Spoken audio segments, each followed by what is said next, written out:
皆さんこんにちは。ザ京都のゆうごです。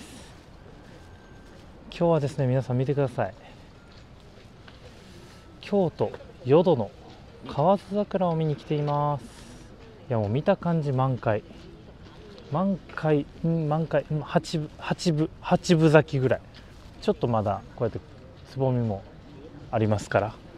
で今これが京阪淀駅真ん前のとこなんですけど、こんな感じでね、駅前もこうやって綺麗に咲いてるんですけども、これはまだメインストリートじゃありませんから、これからこの河津桜のメインストリートに向けて歩いていきたいと思います。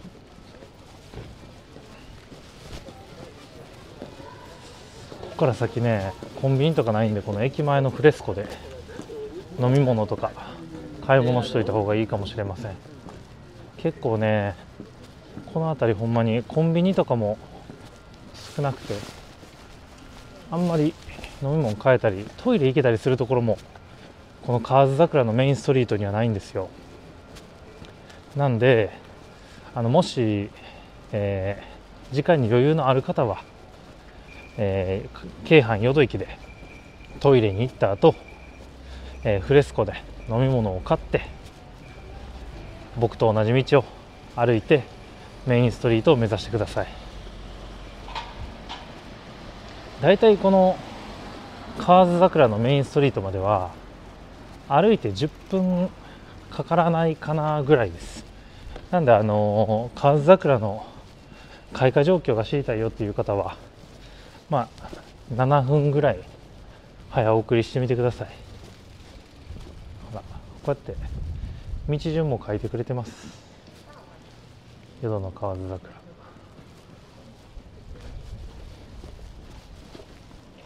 ちょうどね、昨日一昨日ぐらいから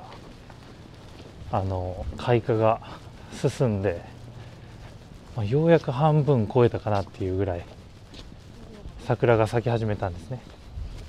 その影響でか、昨日一昨日ぐらいからすごい人が増えて、投稿数も増えてます。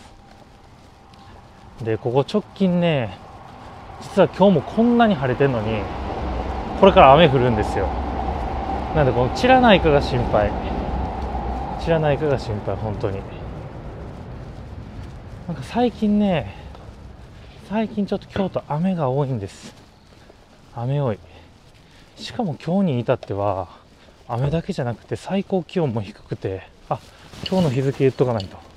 今日の日付はですね、3月の18日になります。3月18日火曜日です。本当にね、今日はめちゃくちゃ寒いですよ。なんか河津桜といえば春やし、なんか春の陽気かなと思ったらね、結構寒い。今も気温8度とか9度とかみたいです。まだこうやって直射日光があるからまだちょっと暖かく感じますけど、ほんまにね寒いです。ただなんか来週ぐらいから暖かくなるようなんで来週ぐらいにね来てみてもいいのかなと思います。来週ならまだ残ってる。いやーどうやろな、今週末ぐらいが一番ピークかな。22、3月の2、22、23ぐらいがもしかするとピークかもしれないです。そこから先はもう散っていくだけなんで、もしかしたらそれ以降に来られた方は散ってるかもしれないんですけど、気温が暖かくなるのは来週ぐらいからです。来週になると結構日中15度を超えて夜も暖かくなるんでいい時期かもしれません。でこの河津桜も例によってですね、梅と同じようにかなり今年は開花が遅れました。やっぱり紅葉の開花時期と被るんですかね、開花のタイミングと。なんか紅葉が去年めっちゃ遅れたんですよ。で本来紅葉って11月末11月中旬ぐらいから咲き始めてというか赤くなり始めて、11月末にはもう結構見頃を迎えるというのが例年の紅葉なんですけど、昨年の紅葉はですね、12月確かあれ10日5日ぐらいか、ちょっとね2週間ぐらい遅れてたんですよね。で今年の梅は、開花時期が約1ヶ月ほど遅れてます。3週間ぐらいかな、3週間ぐらい遅れてます。河津桜も同様に3週間ぐらい遅れてます。本当やったらね、河津桜いつも2月ぐらい、2月中には結構もう開花し始めてるんですけどね、いつも。今年はそんなこともなく、気づけば3月中旬になってました。お、来ましたよ皆さん。もうほら見えてます。この建物と建物の間にすっごいですから、ほんまに淀の河津桜はマジですごいんですよ。ほんまにね、なんかこんなに桜が密集して咲いてるところあるっていうぐらい結構密集してますから、ほら皆さん見てください。すごいよ、すごい。これはね、橋の上からねよく撮らはるんですよ。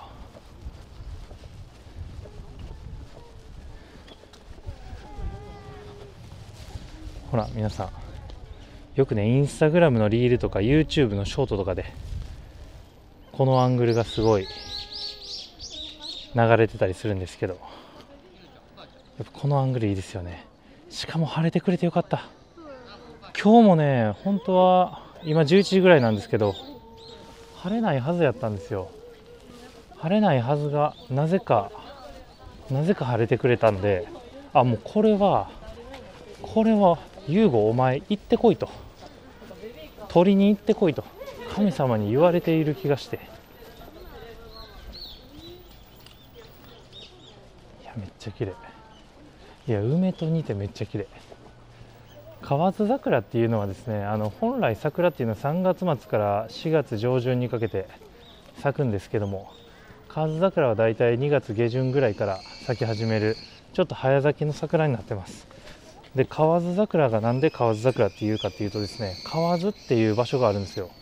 その場所に咲いてた桜が河津桜っていうみたいです。本当にね、桜ってほんまにソメイヨシノみたいな桜と一緒で、花びらもちゃんとついてて、結構早咲きの桜っていうともう一つ沖縄の桜があるんですけども、沖縄の桜はですねこんな感じで花びらついてなくて、花びらが散っていくっていうよりもどっちかというと結構もう花ごとボテッと落ちるというのが沖縄の桜です。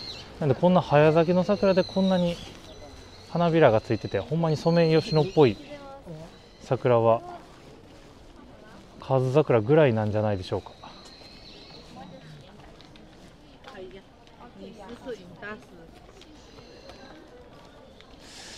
美しいです。ここからこの河津桜のストリートがですね、だいたい歩いて15分ぐらい続くと思います。いやいいですね。でもやっぱまだこうやって咲いてない桜もありますね。まだまだやっぱり今週末来週も全然いけそうっちゃいけそうですね。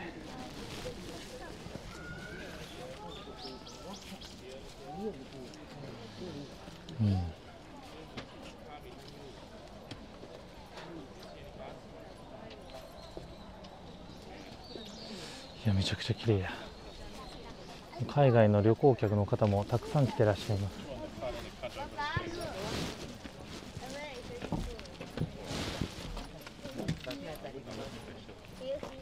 いいですよね、この桜に囲まれる感じ、たまらん。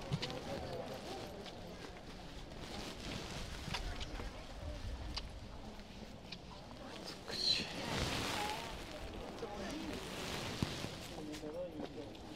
めちゃくちゃ綺麗です。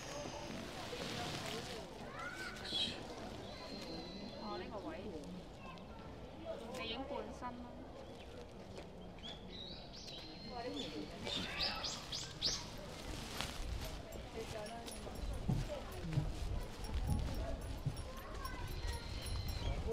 めちゃくちゃ天気もええし、嬉しいな。これ無加工ですから皆さん。あ、そうだそうだ、ザ・京都のチャンネルを初めて見る方のためにこのチャンネルのことを説明するとですね、このチャンネルはほぼほぼ映像に編集を入れません。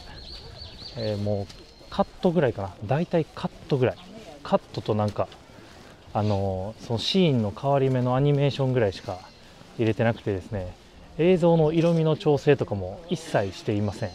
なんで結構ね、インスタグラムとか YouTuber の他の YouTuber の方の動画とか見てるとですね、映像ではめちゃくちゃ綺麗なのに実際行ってみたらそんなに綺麗じゃないみたいなことが結構あると思うんですけど、僕のチャンネルはもうこの映像のまま、現場に来たらこの映像のままです。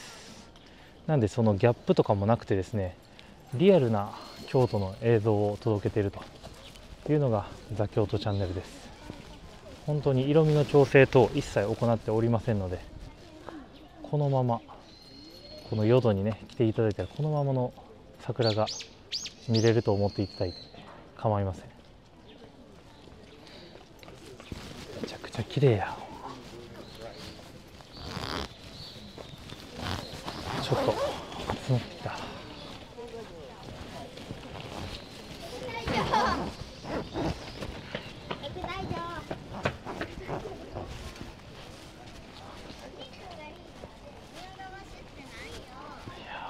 橋の上からの映像がいいですよね。あ、これはなんかしだれてるな。こ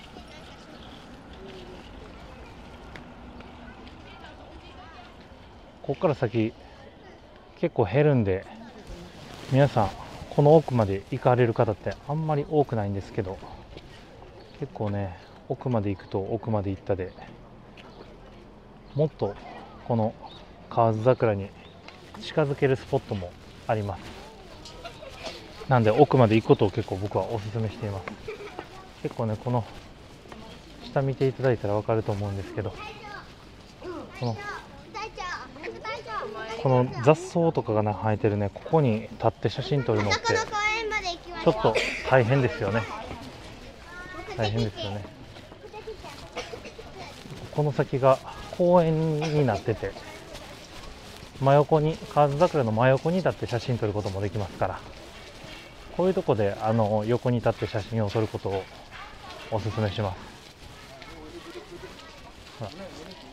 す。もう手の届くところにもたくさんあります、ね。こういうところのこういう木の方が写真撮りやすいですよね。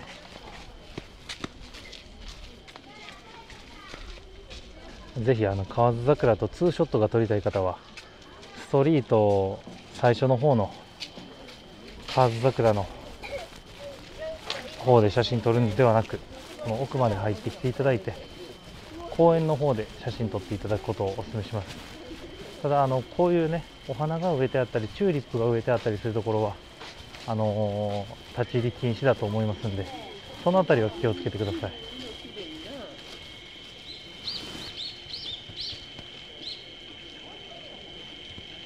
めちゃめちゃ綺麗。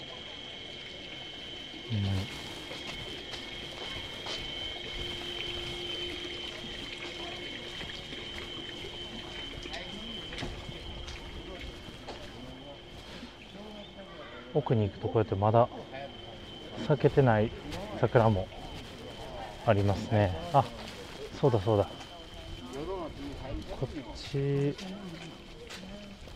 こちらに行くとトイレがあるんですけども、結構土日とか混んでるんで、あんまりここのトイレはおすすめしません。特に女性の方は事前にお手洗いを済ましてしていただいた方がいいと思います。でこっちに行くとですね、どれだったかな、正月桜っていうのがありまして、河津桜とは別に正月桜っていう河津桜よりももう少し早く咲く桜が2本ほど、あ、これか、これだこれだ、俗に言う正月桜、淀の地植え付け一番乗り2002年の日本の河津桜、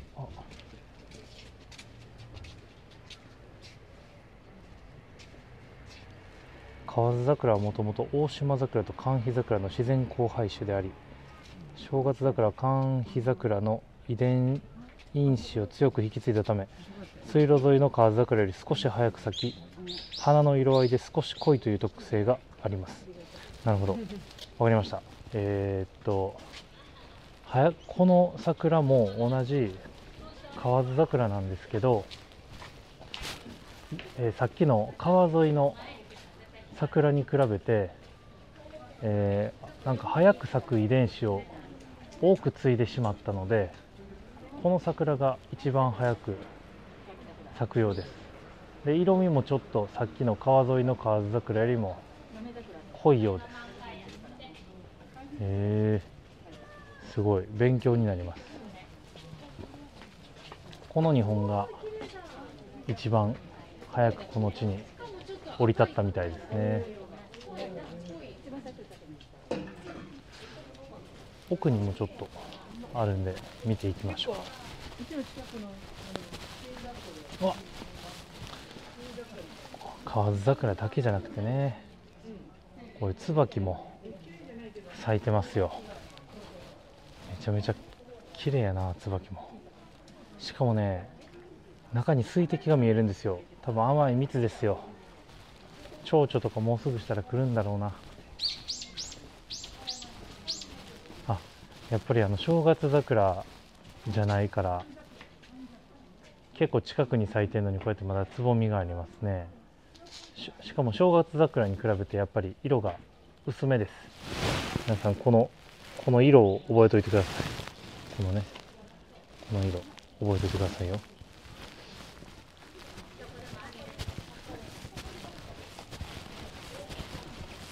さっきの薄い桜に比べて、この正月桜色が濃くないでしょうか。ちょっと色濃いですね。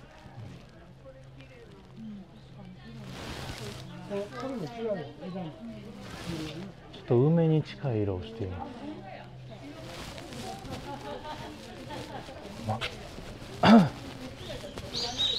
いや、これなんか同じ河津桜でも遺伝子を継ぐその濃さによって早く咲いたり遅く咲いたり色が変わったりするっていうのがまたすごいですね。うわっ、淀緑地河津桜募金箱が設置されてます。なんか結構このお手入れには結構多分お金がかかってるんやと思います。こういうね、募金とかを通じて何か力になれたらいいですよね。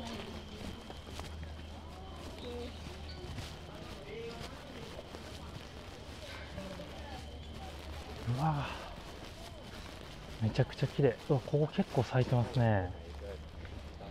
めちゃくちゃ綺麗じゃん。いかがですか皆さん。ちょっと下向いてますよね。かわいいな。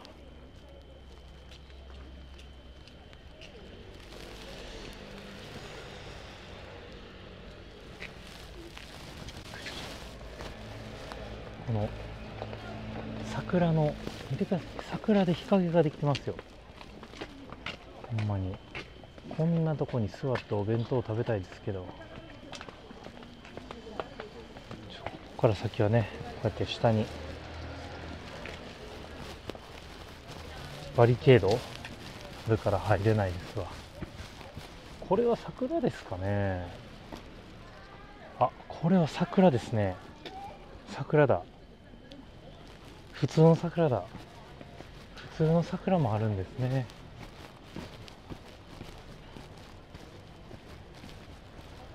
うん、これはまだあまり避けてないのと、あ、うわ、見てください皆さん、この桜もう今にも咲きそうなつぼみの色になってきましたよ。緑色です。すごい。いや、なんか京都は桜が遅れるかと思ったら今年はちょっと早く咲くみたいですよ。なんか3月20日に開花するとか、3月23ぐらいに開花するとか、なんかいろんな情報が錯綜してるんですけど、予測はね、もう誰でも予測はできるんですけど、ちょっと僕は予測できるような実力の持ち主ではないんで、もう桜が咲き始めるなと思ったら、ちょっと毎日また桜の投稿をしていこうと思います。本当に僕のチャンネルを見てれば、各地の桜の開花状況が分かりますから、皆さんぜひ僕のチャンネルをチャンネル登録して、桜の開花情報の投稿をお待ちください。しかも僕のチャンネルはさっきも言ったんですけど、色味とかの調整を一切しないので、もう来ていただいたらまんまこの映像と同じ風景が見れます。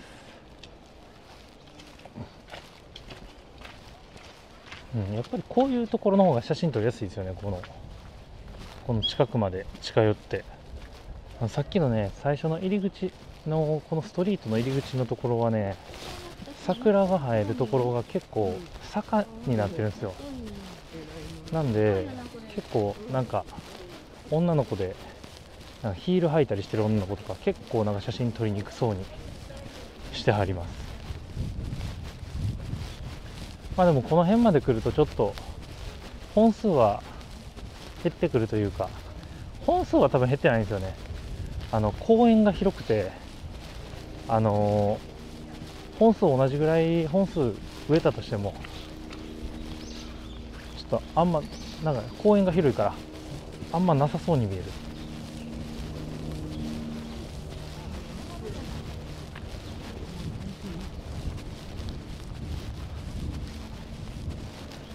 いやでも桜綺麗やな、ほんま。あと 1,2 週間もしたらまたソメイヨシノの時期になるんかと思ったら楽しみやな。いやもうね、桜は何本見ても飽きませんから、本当にこのチャンネル海外の方も見ていただいてると思うんですけど、僕はもう京都に生まれて京都に育ったんですけど、京都の桜を何度見ても飽きません。あ、こっちの方はまだや。ほら、こっちの方はほとんどつぼみです。なんでまだ2週間後ぐらいでも全然間に合うかもしれへんな、こっちの方の桜やったら。もしかしたら河津桜とソメイヨシノのフュージョンが見れるんじゃないでしょうか。楽しみやな。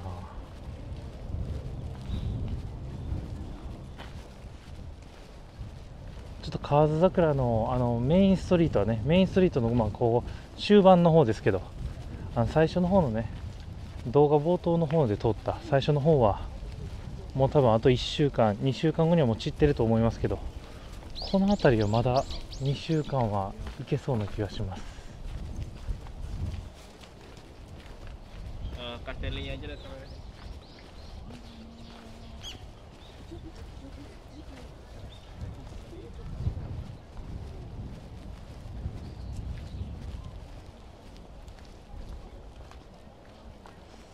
綺麗やな、やっぱりめっちゃ綺麗や。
さあ、この奥はこっち側は何もないので橋を渡ります。いや、この辺りとかもいい写真スポットですよ。本当に見てください。皆さん写真撮ってあります。やっぱちょっと耐えられんかもしれない。この辺りで写真撮った方がいいです。皆さん桜とツーショットを撮りたいのであれば、カップルとかもここで写真撮ったらいいんじゃないでしょうか。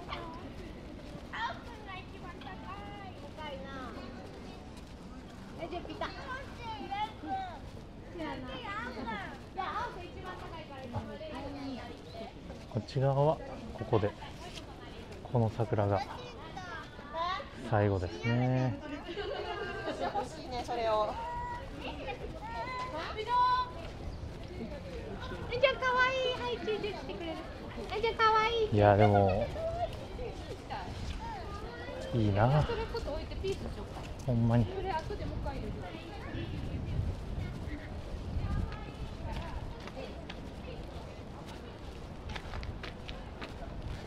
この桜が見れる時期っていうのは本当に1年でも本当にごくわずかなんで、毎年ね本当に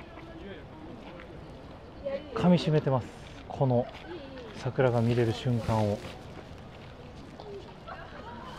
う本当になんか京都の人やし毎年見れるやんとか、日本人やし毎年桜見れるやんって、海外の方思われるかもしれないんですけど、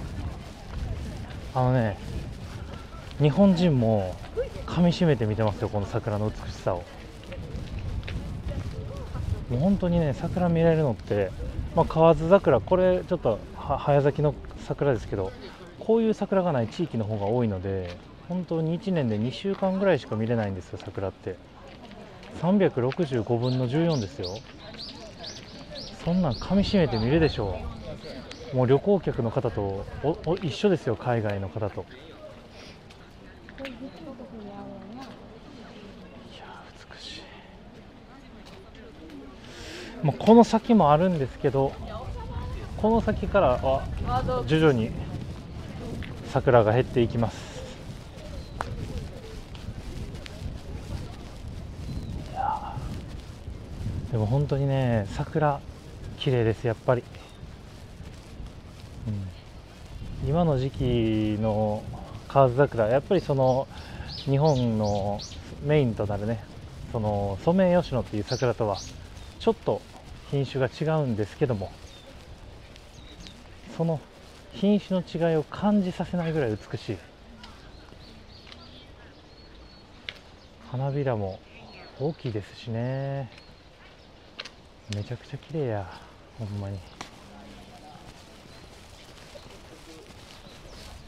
いやでもホテルの値段もどんどん上がっててですね、今4月でもう京都で一番安い、カプセルホテルとかじゃない普通のホテルで、京都で一番安いホテルを、検索してみると1泊1万5,000円でしたね、2人で。もうこれからも多分どんどん上がっていくんで、京都に来る予定のある方はぜひホテル検索していただいて予約していただいたらいいんじゃないかなと思います。なるべく早く予約取っとかないとね、どんどん値段が上がっていきますんで。最近のホテルってすごいですよね。なんかもう1日の中でも3回ぐらい値段変わってるんちゃうかなって思うぐらいすごい値段変わってる。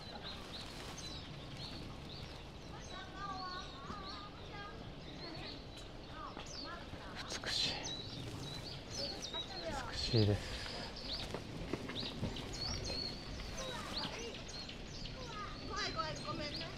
鳥もいっぱい来てます。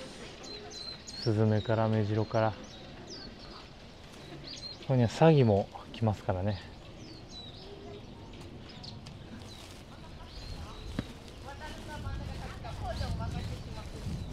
さあ、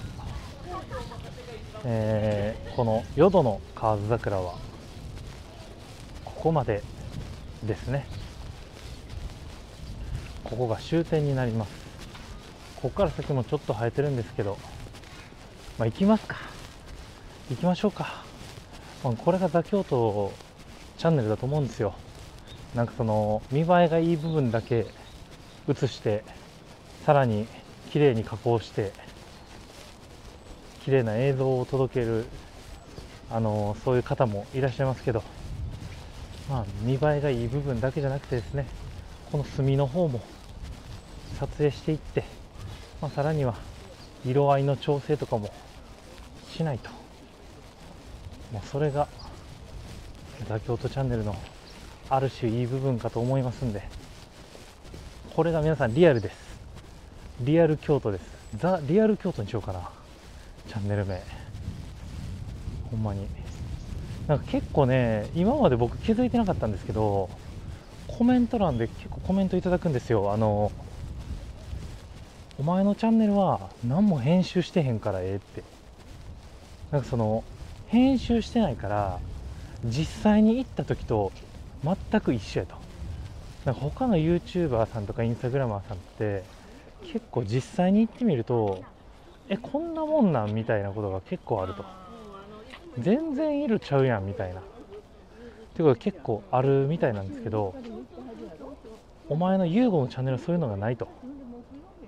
結構ね、世界中からそういうコメントが来てます。いや嬉しい話なんですけど、まさかなんか僕ただ単になんか僕編集スキルがないから編集しひんかっただけやのに、なんかそれじゃなんかむしろそれがなんか今の時代認められてるというか求められてるというか、そういう時代になったんですよ。編集がかなり容易になったからかな。誰でも編集ができるようになったから、逆に編集しない映像に価値が出てきたのかなとちょっと勝手に推察してるんですけど、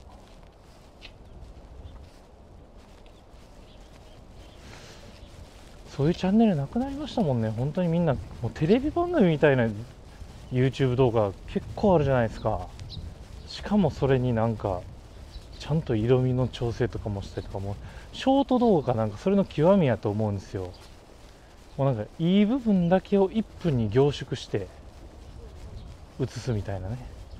でそれ見ていくんはいいんですけど、なんか全然違うみたいな。実際来てみたら、うわ綺麗綺麗。これはまたちゃいますよ。これはなんだ。これはさっきの、これ梅かな。梅だこれ河津桜ちゃいます。梅です。綺麗。これがなんか一番ソメイヨシノらしい色してる。めちゃくちゃ綺麗。なんか皆さんこれ見えますかね。ピント合ってるかな。めっちゃ綺麗ちゃいますか。これめちゃくちゃ綺麗。もう綺麗しか言えへん。もう咲きそう。これ咲きそう。うわーかわいいな。いいないいな。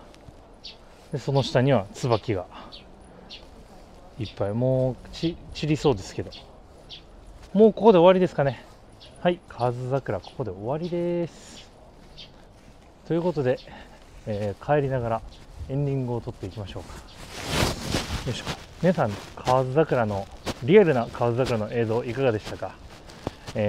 数多くの YouTuber さん、インスタグラマーさんたくさんいますけど、皆さんね頑張って編集とかして色味の調整とかされて綺麗な映像を投稿されてると思うんですけど、僕はね編集スキルがないので編集をせずに色味の調整もせずにおそらくこの映像を投稿していると思います。それに価値を皆さん感じてくださるのであれば、ぜひともいいね、コメント欄お願いします。コメントを書く際はぜひ母国語で書いてください。海外の方も見ていただいているんで、実はザ・京都チャンネルって半分は海外なんですよね。ジャパニーズ案外半分しかいないっていう、あんまり僕日本人に受け良くないのかな、ちょっとよくわかんないんですけど、海外の方がコメントされる際はぜひ日本語でコメントしてください。日本語じゃない、日本語じゃないわ。海外の方がコメントされる際はぜひ母国語でコメントしてください。ということで今日の動画はこれで終わりにしたいと思います。皆さん長丁場お付き合いいただきありがとうございました。バイバーイ。